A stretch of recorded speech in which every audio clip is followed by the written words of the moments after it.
Oh, almost live. Not every channel's live. We're getting close. We're getting so close to getting live. Mm-hmm. Are you excited? Very. We're going to be live soon. Yep. Oh, we're live right now, Dave says. Sweet. Welcome to State of Utah, presented by Silicon Slopes Commons. My name is Clint Betts. That's where you say your name. My name is Elizabeth Converse. Liz is here. Liz, there's a lot of things going on. We got a vice presidential debate that's being held in the greatest state in the country, Utah. Yep. How do you feel about it?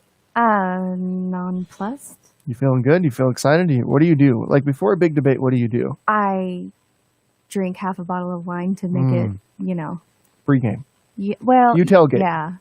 Yeah. I don't know. I feel like tailgating is like a much more like community-driven thing where people get together and get excited about the game that's coming up. I more just like self-medicate, I feel like, to make sure that I can get all the way to the end.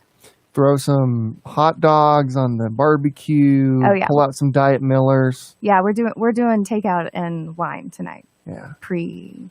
And then just get ready. Yep. Get ready to rumble. Yep. Because it's going to be, what is it going to be? That's a really good question. What is it going to be? It's going to be something, and it's probably going to be something very, very different than what we saw in the presidential debate. A little bit better? I hope so. I don't know what better means. I don't either. Yeah. I feel like it all goes back to that, like, what's the purpose of a debate kind of thing. But well, there's a debate happening. It's in Utah. Has this ever happened before? No. Vice presidential debate in Utah? Nope. Would have been cooler to have a presidential debate. Yeah, it would have. But, there's a lot of security involved in that. Seems likely that one of these two could be president in the future. Yeah, very likely. In particular, Kamala. Yeah. Kamala or is it Kamala? It's Kamala. I'm so bad at names. Yeah, I'm really bad at it too. I had to hear her say it a couple of times, and I still might be wrong. There's a very real possibility I'm completely wrong on that. So are there things that you would ask the candidates? So there was like a competition for people to submit essays on questions to ask the candidates. Yeah, yeah. So like all different ages. Gives me college flashbacks. Oh man, it's pretty traumatizing. And the D News had like at least a little bit of the background and then the questions, but really, who needs the background? If they're reading the whole background, the candidates will not have a chance to answer, which I think is going to be interesting. But like the first question was from an elementary school kid that's asking about migrant workers and like how will either administration protect migrant workers, which I think is really, really, really interesting coming from like a Utah, third or fourth grader. So that's gonna be fun to watch. And then the second question I feel like kind of gets to the core issue. It says, how is your presidency going to unite and heal our country? And like, this is a vice presidential debate. It's not a presidential debate. And while we all might assume that these people have a high probability of taking over, they are not president. And I don't really think it's fair to ask someone whose primary constitutional responsibility is the tiebreaker in the Senate to ask how that individual is going to unite and heal our country. Well, I don't think Pence is going to be president unless something weird happens between now and January. Or if Trump wins re-election, who knows? It doesn't seem like he's going to win. Polls are looking terrible for him. And I know people say, like, oh, the polls looked terrible for him last time, too. These are really, really bad. Yeah. The stretch is pretty different. Yeah. But Kamala seems like almost guaranteed, given if Biden wins. This guy's so old. Yeah, they're all old though. He's old. I think she's like the youngest out of the four, but yeah, most presidential candidates. Why is everybody so old? Pretty far up there. I don't know, because like the legal requirement is that you have to be 35 years of age. So I mean, come on, guys, let's get some like millennials in there. Yeah. Yeah. Let's have millennials run for president. Millennials suck. I think I'm a millennial. You are. So am I. Yeah, millennials. We're both millennials. What else? What else would you ask him? So another one was about education funding. And these are all, I got to be honest, kind of liberally slanted questions, which D News is a liberal outlet. Super liberal, just crazy left-wing nonsense comes out of the D News all the time, regularly. But I was really interested that a lot of these questions seem to have that kind of left-leaning slant. Well, that just shows the upcoming generation is left-wing liberals. Socialists, communists. That phrase, if you're not a Democrat when you're young, you don't have a heart, and if you're not a conservative when you're old, you don't have a brain. I think that's what That that was was. Reagan. Yeah.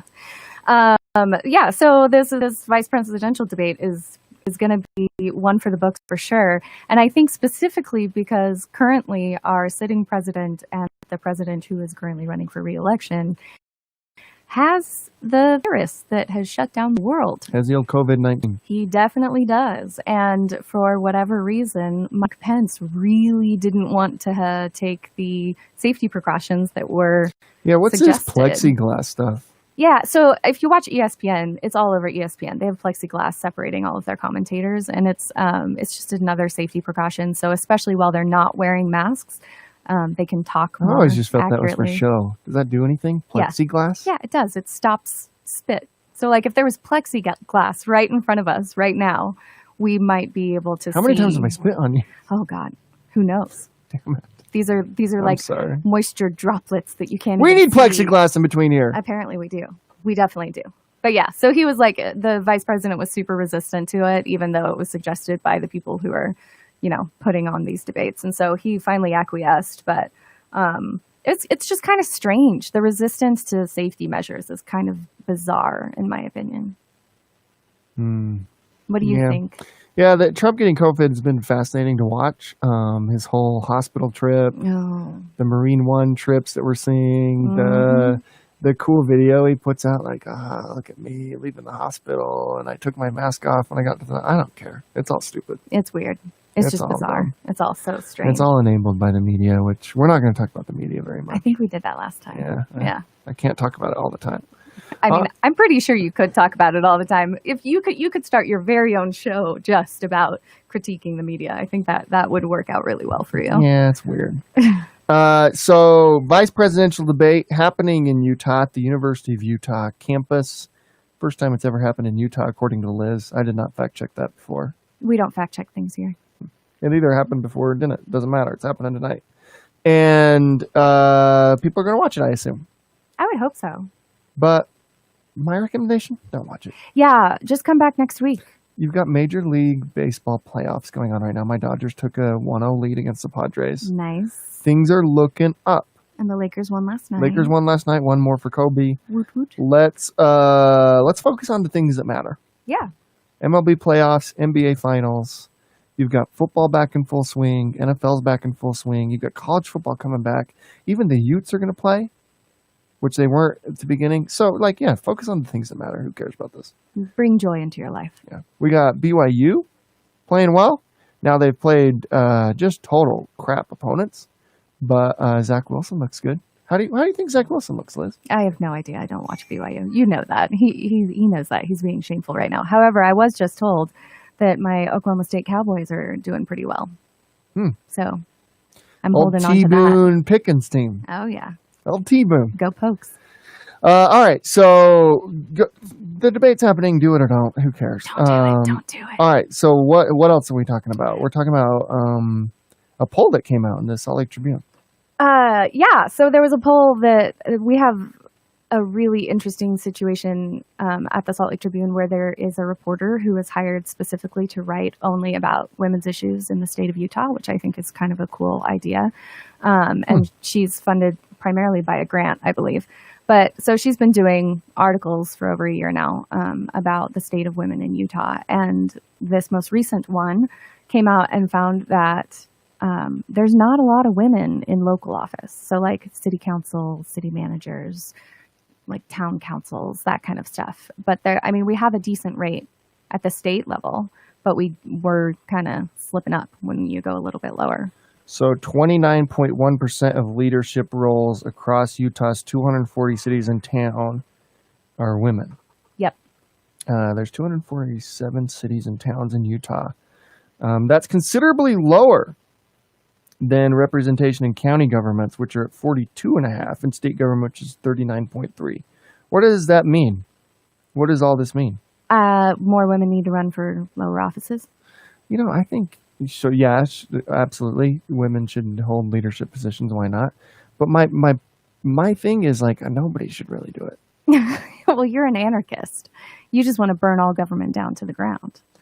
I don't know why anyone would want these roles, They, male or female. I think clearly it's important, right? Why do you have to say that? You don't have to say that. I do though. What This is our show. Who are you trying to? No. I will always be a proponent for local government. Like that's going to be the things that like actually impact everybody's day-to-day lives way more than the nonsense that we're seeing at the federal level. And I went to a training forever ago from Real Women Run, which is a Utah organization that encourages Is women. That Pat Jones's outfit? Yeah. And several other people. And the discussion was about like how many times it takes asking a woman to run before she'll run. So like you can walk up to a guy and be like, I really think you should run for office. And then they will consider it and like weigh their options and decide whether or not they want to do that. For women, you have to ask them 3 different times and you have to be really, really direct. I want you to run for office. And you have to say that 3 times. So I think that's kind of reflective in local government. And we're kind of seeing that bear out in the numbers right now. Let's try it. I want you to run for office, Liz. You're not nearly the first person to ask, and I will always I want have the you same to run answer. for office, Liz. I'm That's good. Twice. Nope. That's twice. Nope. I want you to run for office, Liz. That's 3. Now you have to say yes. No. According to the research. No. Listen, I didn't even come up with the survey. No. According to Real Women Run, you have to run now. No, I don't. All right. So, yeah, that sucks. More women should run. My advice, stay away from it, though. Male or female. Clint's giving Sounds a lot awful. of love to local politics right now. Sounds awful. Do you hear state this, Salem? politics, Salem county officials? Salem officials. Clint Betts is just trash talking the crap out of you guys. I hate Salem officials. They're just my neighbors and good friends. Exactly. So, yeah, let's try to improve that. And then finally, we're going to talk about Mike Lee. Interesting. Yeah. So Mike Lee has COVID, which is not actually what I want to talk about.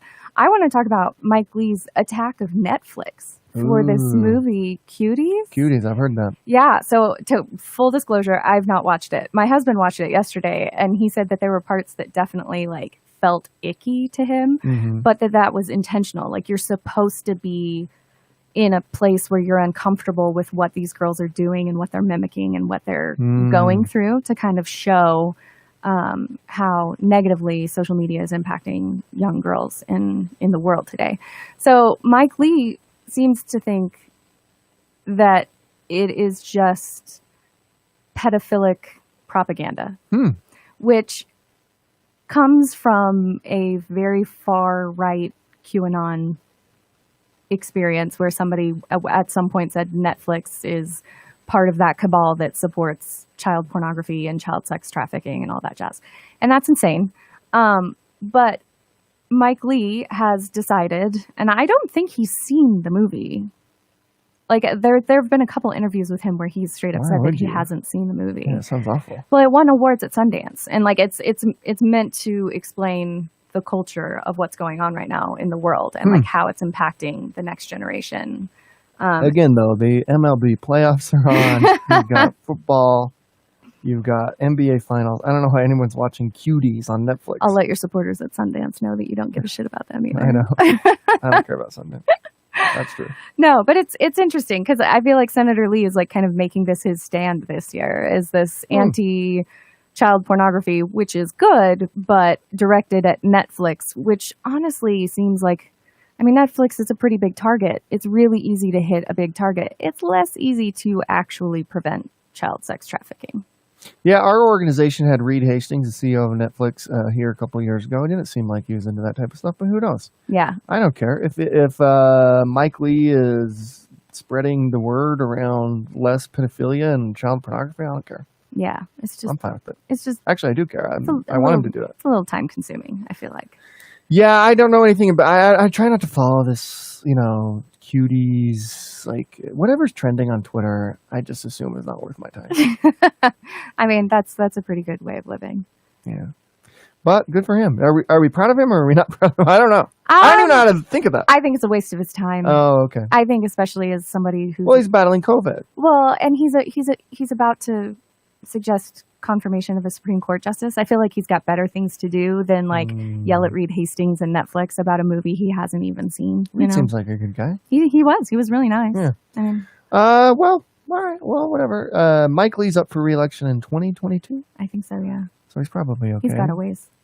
Who's going to run against him, do you think? Oh, I have no idea. You think John Huntsman will run against him? That could be a really interesting race. It'd be weird because Mike Lee endorsed John in the primary, and they're close. So that'd be odd. Is John Huntsman not close with anyone in the Utah political world, either side Spencer of the Cox. aisle? Oh well, I mean, yeah. Governor Herbert. give it like 6 months. That relationship will heal post election. I have no doubt. Well, that'll be interesting to see who runs against Mike Lee. Who knows? But I could see John Huntsman doing it if he wants it. It'd be odd. It'd be odd for him to run against somebody who put themselves on the line for him. I'm just not sure that he as a person wants to run for office again. Oh yeah, he does. Really soon. What are we talking about? I know, but I don't know, lick your wounds, figure out what your next step is, kind of thing. What else is there? I mean, he got trounced in the primary. No, I didn't get trounced. He barely lost. I mean, he did not do nearly as well as they thought. Huge upset for sure. Yeah. John Huntsman should have won that race. It's crazy that he didn't, but it was close. Yeah. Yeah, that's fascinating. I think when you get in that world of being a candidate, a politician, you've been elected a couple times, I don't think you can get out of it. Have you ever seen anyone get out? Who gets out? Only really rich people who retire and leave. Yeah, They'll leave their home. There's something intoxicating, I guess. When I go to the Capitol, it creeps me out. It's power. Yeah. Even if it's minimal power that the vast majority of the country doesn't actually give two hoots about, it is power.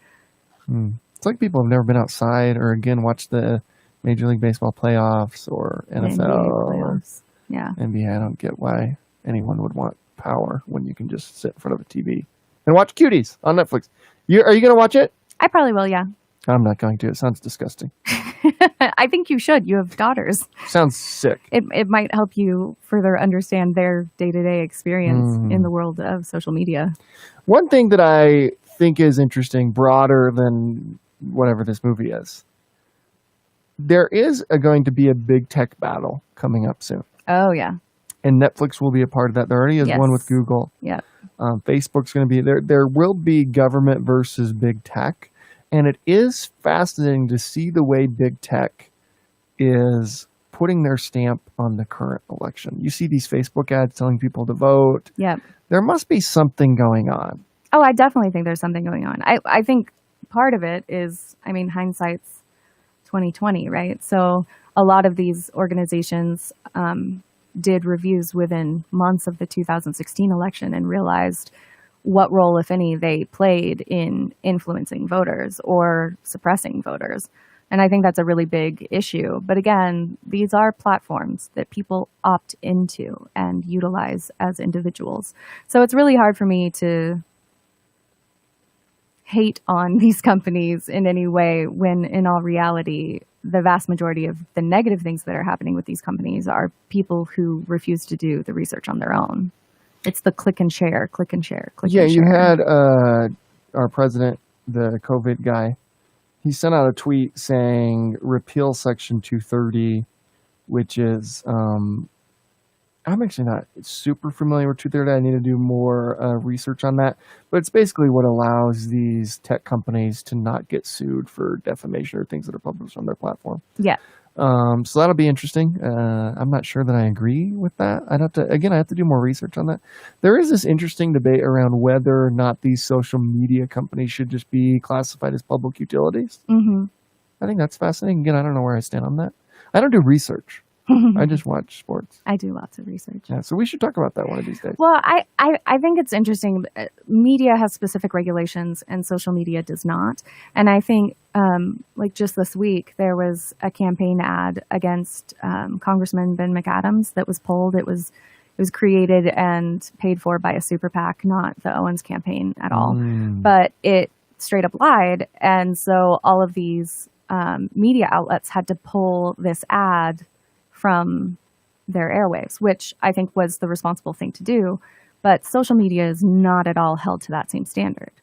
So, for instance, if the president tweets something that is completely untrue or completely out of context, those tweets just kind of live, and those tweets travel way faster than the truth often does. Yeah, speaking of this, Ben McAdams, Burgess Owens race, which seems to be the closest Oh yeah. of all the, like, there was a poll that came out, like, Spencer's up by like 30 points. That one's over. Yeah, that one's done. And that one's been done since the primary. But I think the interesting thing with Owens and Burgess is that's one of the closest races in the whole country. Like Utah, for the past several election cycles, has had a seat that has been watched nationwide. I just looked at Rear Clear Politics. There's only been 2 polls. Deseret News did both of them. The latest one has McAdams up 4. Yep. Which has got to be within the margin of error or close to it. So that's a very close race. Yes, very. Who do you think wins? McAdams. Just squeaks it out. Yeah, it's really hard to unseat an incumbent. And it's not like... They are advertising like nobody's business. They both are. It's crazy. And there's so many super PACs advertising on behalf of both of them as well. It's kind of wild. There is not a sports game that I can watch without, you know, seeing both of their I see faces. him all the time. Yeah. Burgess, I keep hearing about his bankruptcies. That seems to be a big talking point on the McAdams side. Yeah, I think so. Why do we care about that? I don't know. I don't know why I care about anything. Yeah. Isn't that fascinating? It's like, all right. He was bankrupt, I assume. If anyone else is feeling this pandemic apathy, please call your doctor. This is the least of my concerns right now. Yeah, but the CD4 race is definitely one to watch for absolutely everybody. And if you're in CD4, get out and vote. Don't care who you vote for. Get out and vote. Vote. Or don't. I don't even care about that. All right. We'll talk to everybody on Wednesday. Oh, let's preview Sunday's show. Yeah, so for a little bit of Sunday show, we're going to be talking about Amendment G. So I know that sounds very sexy, and guess what? It has to do with taxes and how we spend them. Wild. It's going to be the craziest show ever. There's going to be confetti and streamers. There's sex appeal on the show. There really is. Just tons of it. Tons and tons and tons of it. So Mike Schultz and Mike's sexy. He shows up. Senator Ann Milner and Brian King and Carol Moss, all of whom are current elected officials, on their opinions on Amendment G. It's a big, sexy debate. Super sexy. This Sunday. You're going to be shocked. Get ready. It's too hot for TV. It is. It's it too really hot. is. Yeah. It's way too intense. So Amendment G is what we'll be talking about. It's all about education funding and removing the constitutional earmark that requires all state income tax to go to education funding. Yep. That's what Amendment G does. So either vote for or against it. All right, we'll talk about that. And Liz will be back next Wednesday. Liz came all the way down to Utah County. How do you like it? It got smoky. It got really smoky on the way down. It's wonderful here, huh? I mean, it's smoky in Salt Lake. It just was Beautiful more smoky place. here. What you're saying is it's a beautiful place. What I'm saying is I couldn't see its beauty because there was so much smoke. Sometimes we like to hide it. Yeah, exactly. When we know somebody from Salt Lake County's coming down, You just hide it. put up the smoke. Exactly. Smoke machines everywhere. Make sure she doesn't want to live here. Man, is that what county government spends all its money on? Smoke think so. machines? I think so. That's pretty impressive. In great use. Does Young Dumb get their smoke machines for their parties from county government? I hope so. Man. I'm a fan of Young Dumb. That's a controversial statement, but I like Young Dumb. I don't think it's all that controversial. I mean, it's an entrepreneurial team who decided to do something and was doing it before the pandemic and then tried to do it after the pandemic and then got a whole bunch of death threats. So people just need to cool their jets. Yeah, if you think Young Dumb's the problem, get outside. If you think Young Dumb's Go the for a problem, walk. go to Walmart. Go for a just walk. go look around. Go for a walk. I don't like that they've been attacked the way they have. I also really like what they do, but again, the attacks are insane. Yeah. All right, so tune in on Sunday, and Liz will be back on Wednesday. Talk to everybody then.